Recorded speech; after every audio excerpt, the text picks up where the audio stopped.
Admiral Singh, I want to begin by asking you, Asaduddin Owaisi is saying this is the right time. Why is the government not clearing the third aircraft carrier? Sir, is this a political bob, or in your view, does India need a third aircraft carrier? Look, I don't want to get into any politics, but if you ask me a question about whether we require a third aircraft carrier, we do. But whether the funding is there or not, that's for the government of India to decide. I mean, but as a naval guy, we require much more than a third aircraft carrier. We need nuclear submarines, we need so many other things. But it's for the government of India to decide, and I don't want to get into any political discussion with any political leader. Oh, absolutely. And that is why on India First, like the show, we keep the nation first. No political leader on this broadcast, on this particular show. Our conversation is only with military veterans who understand every nuance of our force, of the threat, and of effective countermeasures that need to be taken. Air Marshal Ahluwalia, 20,000 crore rupees, we are told, is the cost of INS Vikrant. Now a 65,000 ton displacement aircraft carrier. That's the proposal. 65,000 ton, perhaps INS or IAC Vishal. That would be far more expensive. Sir, in your appreciation, do we need a third aircraft carrier for sea control? I would go along with the Navy if they feel, as per their threat perception, they need another aircraft carrier. However, I'll qualify that by saying that we need to make realistic threat assessments. That goes for the Army and that goes for the Navy and also for the Air Force. Because money will not be ever ending. The tap will close somewhere down the line.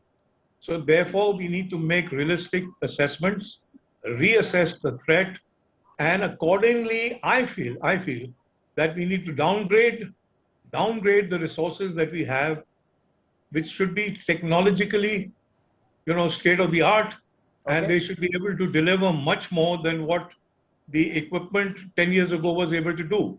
So that's the question now, that will we reassess the threat? Will we be more realistic?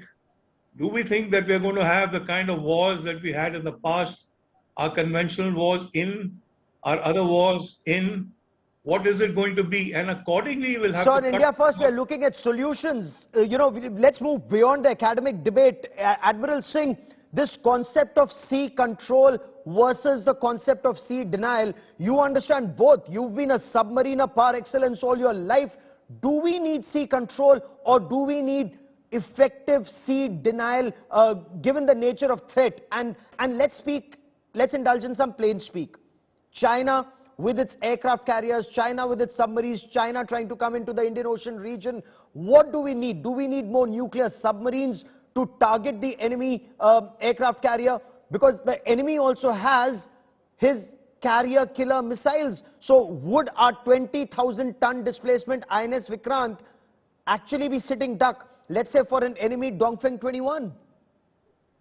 So Gaurav, first of all, I agree with Air Marshal Ahluwalia, my postmate. I absolutely agree with him that, look, it's for each service to decide what they want, and thereafter it's for the government to decide what the funding. Now, in theory,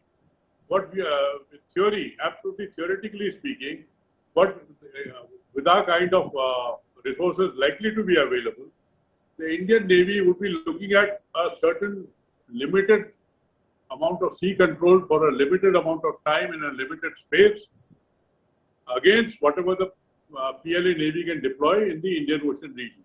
Secondly, we definitely need nuclear submarines to target their aircraft carrier battle group, and we need nuclear submarines to operate in the Western Pacific.